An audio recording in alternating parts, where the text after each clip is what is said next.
श्री दुर्गा सप्तशती पंचमोध्याय। देवताओं द्वारा देवी की स्तुति। चंड मुंड के मुख से अंबिका के रूप की प्रशंसा सुनकर शुंभ का उनके पास दूध भेजना और दूध का निराश लौटना विनियोग। ओम अस्य श्रेष्ठ चरत्रस्य रुद्र ऋषि माँ सरस्वती देवता अनुष्टुप छंद भीमा शक्ति ब्राह्मरी बीजम सूर्यस्त्वं सामवेद स्वरूप माँ सरस्वती प्रतीर्थ्य उत्तर चरित्र पाठे विनियोग ध्यानम्। ओम घंटाशूलहलनानि शंखमुसलै चक्रम धनु सायंकम हस्ताब्जैर्दधि घनानातिरुलस्य शांतुसुलभ्य प्रभाव गौरी दे समुद्रवत्वा जगतामाधारं भूतां महा पूर्वामत्र सरस्वती मनुभजे शुंभादि दैत्यार्दिनी। ओम। इस उत्तर चरित्र के रुद्र ऋषि है, माँ सरस्वती देवता है, अनुष्टुप छंद है, भीमा शक्ति है, ब्राह्मणी बीज है, सूर्य तत्व है, साम वेद स्वरूप है। माँ सरस्वती की प्रसन्नता के लिए उत्तर चरित्र के पाठ में इसका विनियोग किया जाता है।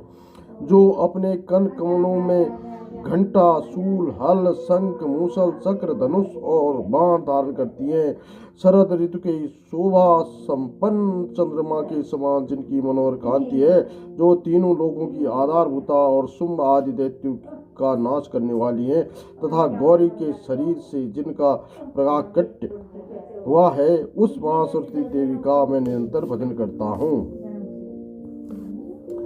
ऋषि कहते हैं, पूर्व काल में शुंभ और निशुंभ नामक असुरों ने अपने बल के घमंड में आकर सचीपति इंद्र के हाथ से तीनों लोगों का राज्य और यज्ञ भाग छीन लिए।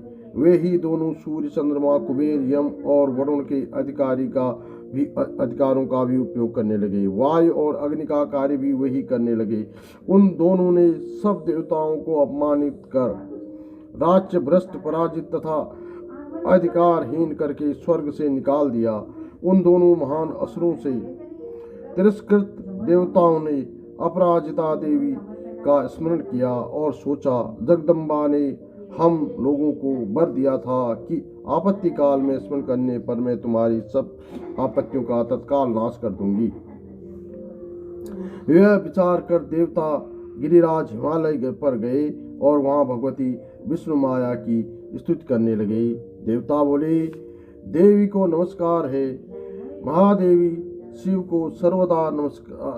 को सर्वदा नमस्कार है, प्रकृति भद्रा को नमस्कार है। हम लोग नियम पूर्वक जगदम्बा को नमस्कार करते हैं, रौद्रा को नमस्कार है, नित्या गौरी एवं धात्री को बारंबार नमस्कार है, ज्योत्सनामयी चंद्रमा रूपिणी एवं सुख स्वरूपा देवी को सतत प्रणाम है, शरणागतों का कल्याण करने वाली वृद्धि एवं सिद्धि रूपा देवी को हम बारंबार नमस्कार करते हैं। नैनृति राक्षसों की लक्ष्मी, राजाओं की लक्ष्मी तथा सर्वाणी शिवपत्नी स्वरूपा आप जगदम्बा को हम बारंबार नमस्कार करते हैं।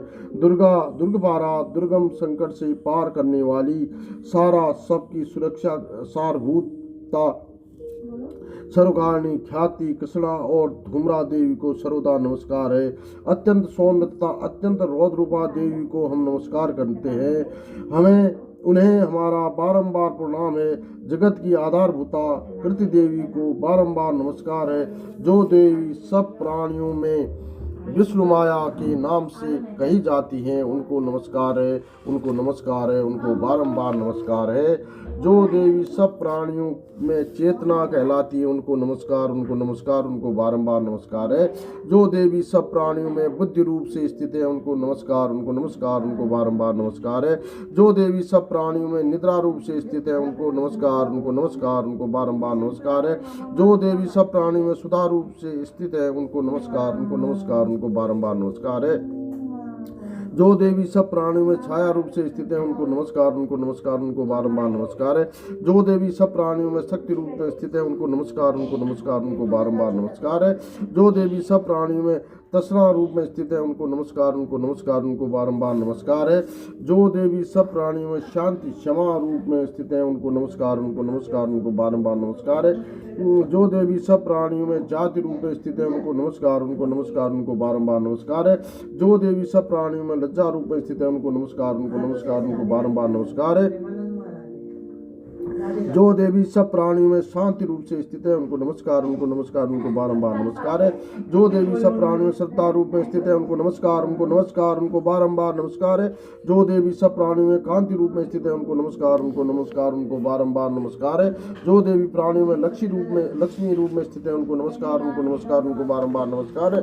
जो देवी सब प्राणियों में वृत्ति रूप में स्थित है उनको नमस्कार, उनको नमस्कार, उनको बारंबार नमस्कार है। जो देवी सब प्राणियों में स्मृति रूप में स्थित है उनको नमस्कार, उनको नमस्कार, उनको बारंबार नमस्कार है। जो देवी सब प्राणियों में दया रूप में स्थित है उनको नमस्कार, उनको नमस्कार, उनको बारंबार नमस्कार है। जो देवी सब प्राणियों में तुष्टि रूप में स्थित है उनको नमस्कार, उनको नमस्कार, उनको बारंबार नमस्कार है। जो देवी सब प्राणियों में माता रूप में स्थित है उनको नमस्कार, उनको नमस्कार, उनको बारंबार नमस्कार है।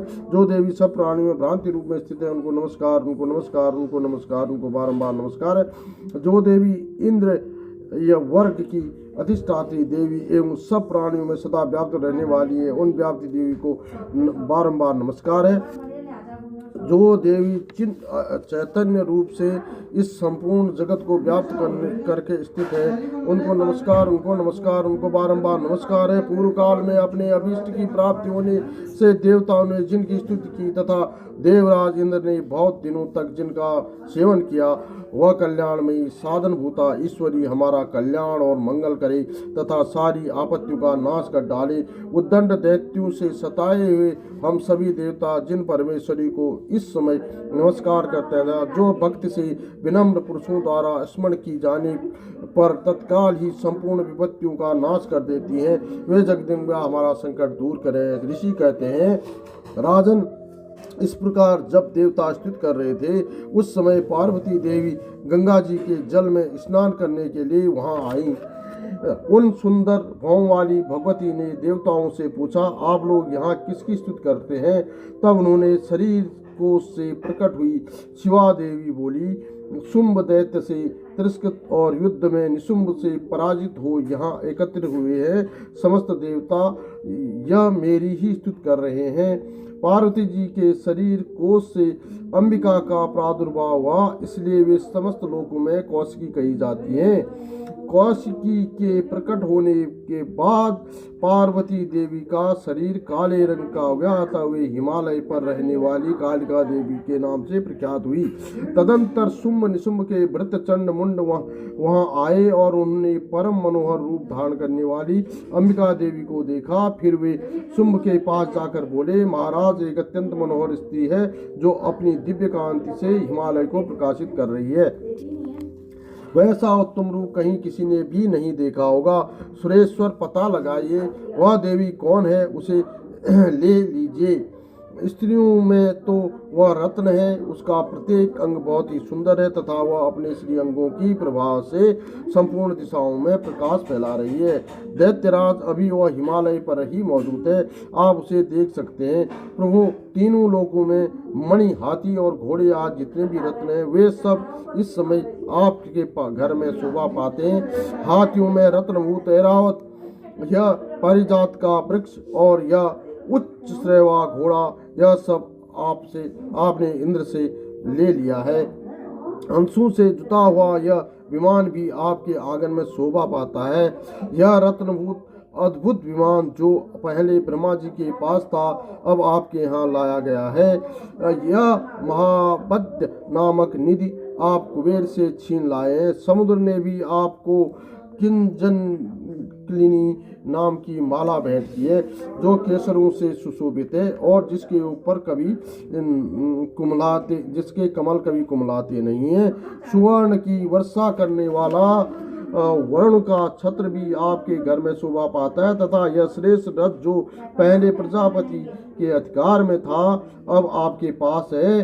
दैत्येश्वर मृत्यु की उत्क्रांतिदा नाम वाली शक्ति भी आपने छीन ली है तथा वरुण का पास और समुद्र में होने वाला सब प्रकार के रत्न आपके भाई निशुंभ के अधिकार में है। अग्नि ने भी स्वतः शुद्ध किए हुए 2 वस्त्र आपकी सेवा में अर्पित किए हैं। दैत्यराज, इस प्रकार सभी रत्न आपने एकत्र कर लिए हैं। फिर जो यह स्त्रियों में रत्न रूप कल्याणमयी देवी हैं, इसे आप क्यों नहीं अपने अधिकार में ले लेते। ऋषि कहते हैं, चंड मुंड का यह वचन सुनकर शुंभ ने महादैत्य सुग्रीव को दूत बनाकर देवी के पास भेजा और कहा, तुम मेरी आज्ञा से उसके सामने ये बातें कहना और ऐसा उपाय करना जिससे प्रसन्न होकर वह शीघ्र ही यहाँ आ जाए।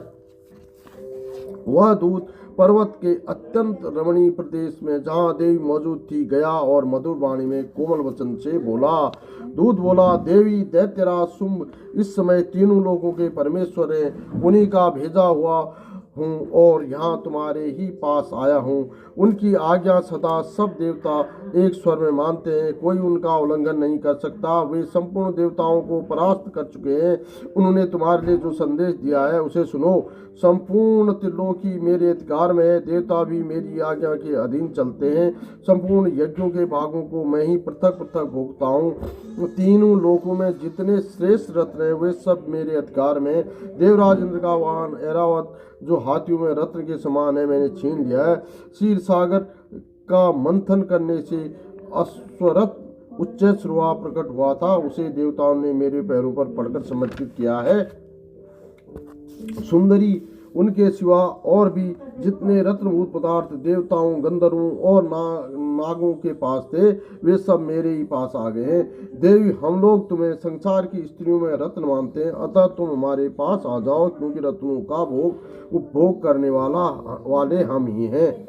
चंचल कटाक्षों वाली सुंदरी, तुम मेरी या मेरे भाई महापराक्रमी निशुंभ की सेवा में आ जाओ, क्योंकि तुम रत्न स्वरूपा हो। मेरा वर्ण करने से तुम्हें तुलना रहित महान ऐश्वर्य की प्राप्ति होगी। अपनी बुद्धि से यह विचार कर तुम मेरी पत्नी बन जाओ। ऋषि कहते हैं, दूत के यूं कहने पर कल्याणमयी भगवती दुर्गा देवी, जो इस जगत को धारण करती हैं, मन ही मन गंभीर भाव से मुस्कुराई और इस प्रकार बोली। देवी ने कहा, दूत, तुमने सत्य कहा है, इसमें तनिक भी मिथ्या नहीं है। शुंभ तीनों लोगों का स्वामी है और निशुंभ भी उसके समान पराक्रमी है, किंतु इस विषय में मैंने जो प्रतिज्ञा कर ली है उसे मिथ्या कैसे करूं। मैंने अपनी अल्प बुद्धि के कारण पहले से जो प्रतिज्ञा कर रखी है उसे सुनो। जो मुझे संग्राम में जीत लेगा, जो मेरे अभिमान को चूर्ण कर देगा तथा संसार में जो मेरे समान बलवान होगा वही मेरा स्वामी होगा। इसलिए शुंभ अथवा महादैत्य निशुंभ स्वयं ही यहाँ पधारें और मुझे जीतकर शीघ्र ही मेरा पाणी ग्रहण कर लें। इसमें विलंब की क्या आवश्यकता है। दूत बोला, देवी, तुम घमंड में भरी हो, मेरे सामने ऐसी बातें न करो। तीनों लोकों में कौन ऐसा पुरुष है जो शुंभ निशुंभ के सामने खड़ा हो सके। देवी, अन्य दैत्यों के सामने भी सारे देवता युद्ध में नहीं ठहर सकते, फिर तुम अकेली स्त्री होकर कैसे ठहर सकती हो। जिन शुंभ आदि दैत्यों के सामने इंद्र आदि सब देवता भी युद्ध में खड़े नहीं हुए, उनके सामने तुम स्त्री होकर कैसे जाओगी। इसलिए तुम मेरे ही कहने से शुंभ निशुंभ के पास चली चलो। ऐसा करने से तुम्हारे गौरव की रक्षा होगी, अन्यथा जब वे केस पकड़कर घसीटेंगे तब तुम्हें अपनी प्रतिष्ठा खोकर जाना पड़ेगा। देवी ने कहा, तुम्हारा कहना ठीक है, शुंभ बलवान है और निशुंभ भी बड़े पराक्रमी है, किंतु क्या करूं, मैंने पहले बिना सोचे समझे प्रतिज्ञा कर ली है। अतः अब तुम जाओ, मैंने तुमसे जो कुछ कहा है वह सब दैत्यराज से आदर पूर्वक कहना, फिर वे जो उचित जान पड़े करें। इस प्रकार श्री मार्कंडेय पुराण में सावर्णिक मनवंतर की कथा के अंतर्गत देवी महात्म्य में देवी दूत संवाद नामक 5वां अध्याय पूरा हुआ। षष्ठोऽध्याय ध्यानम्।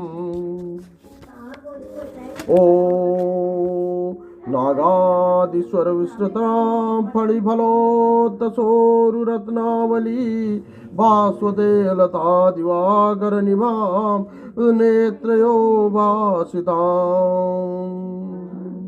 माला कुंभपालनी जकरां चंद्रार्धचूर्णापरां सर्वैकेश्वर भैरवांगलील्यां पद्मावती चिंते। षष्ठोध्याय धूम्रलोचन का व्रत। ध्यान में सर्वेश्वर भैरव के अंक में निवास करने वाली परमोत्कृष्ट पद्मावती देवी का चिंतन करता हूँ।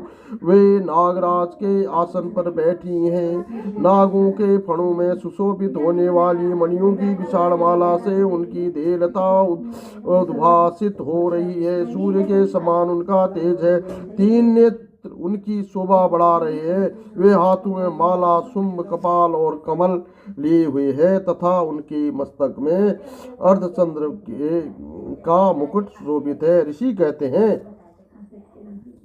देवी का यह कथन सुनकर दूत को बड़ा अमर्ष हुआ और उसने दैत्यराज के पास जाकर सब समाचार विस्तार पूर्वक कह सुनाया।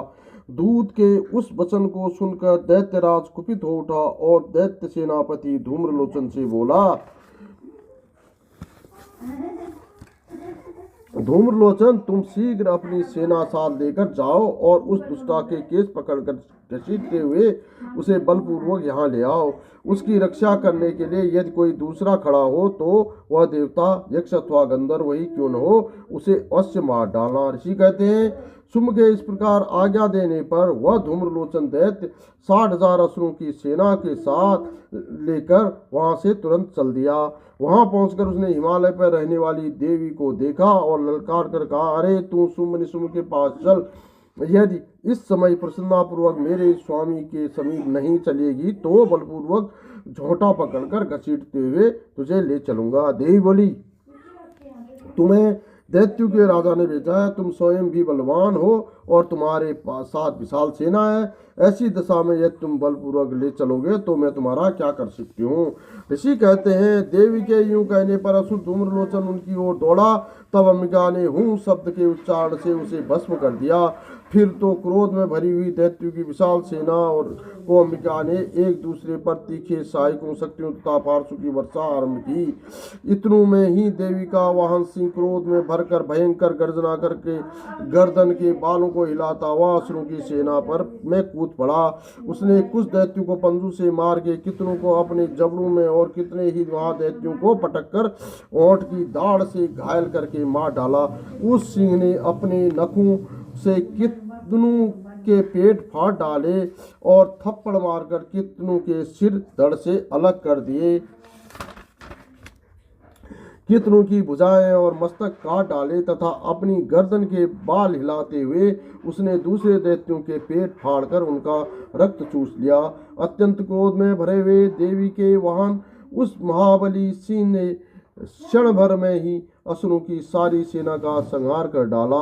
शुंभ ने जब सुना कि देवी ने धूम्रलोचन असुर को मार डाला तथा उसके सिंह ने सारी सेना का सफाया कर डाला, तब उस दैत्यराज को बड़ा क्रोध हुआ।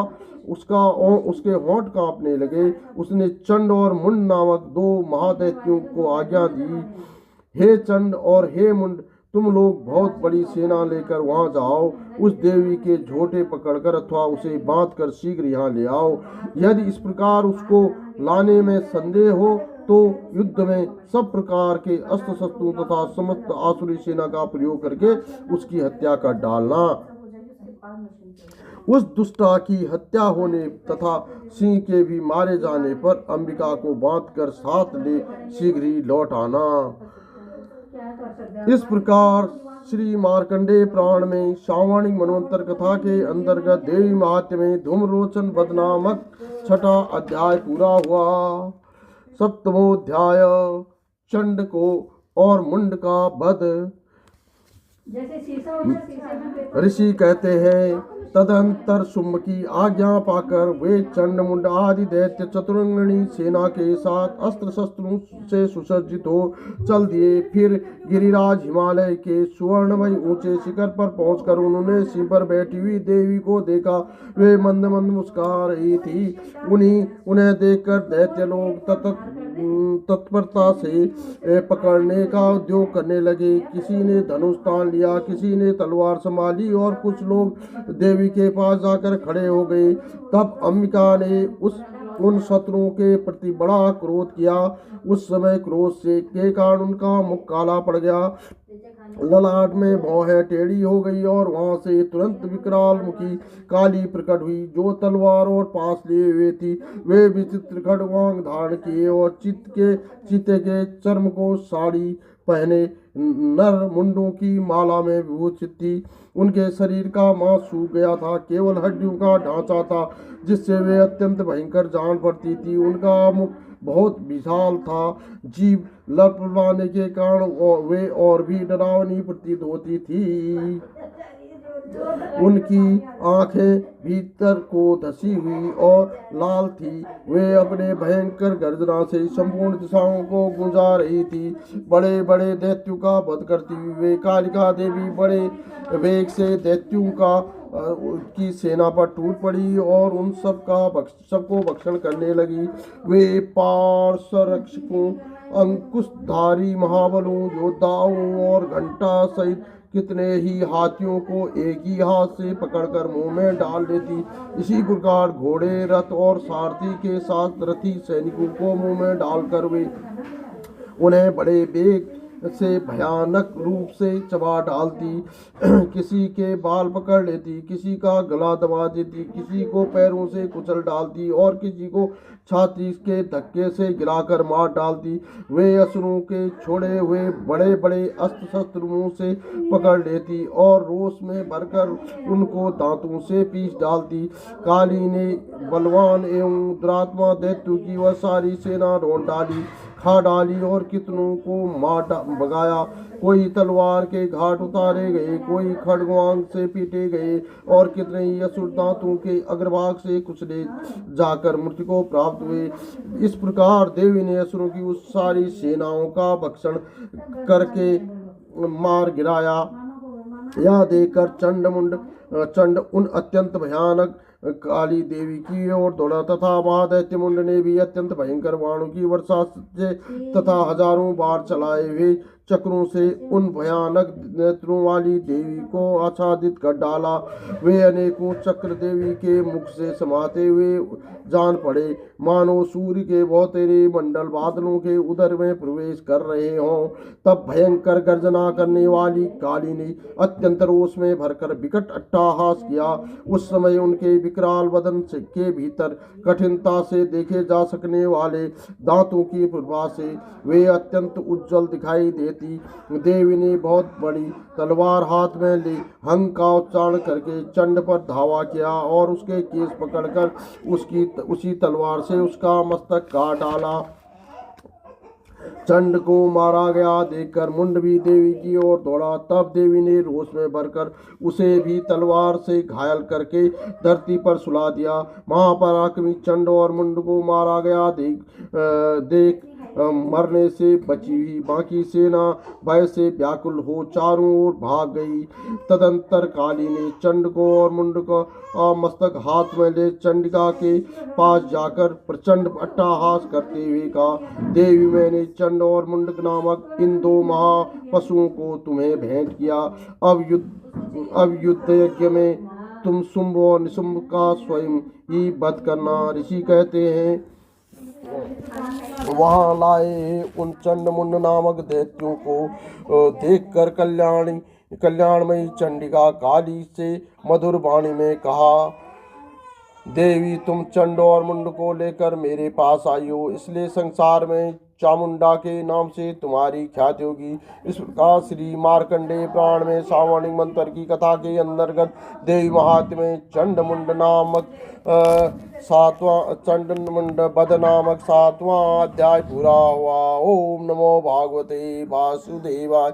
ओ जय माँ काली, जय माँ दुर्गे, जय माँ दुर्गे, जय माँ दुर्गे।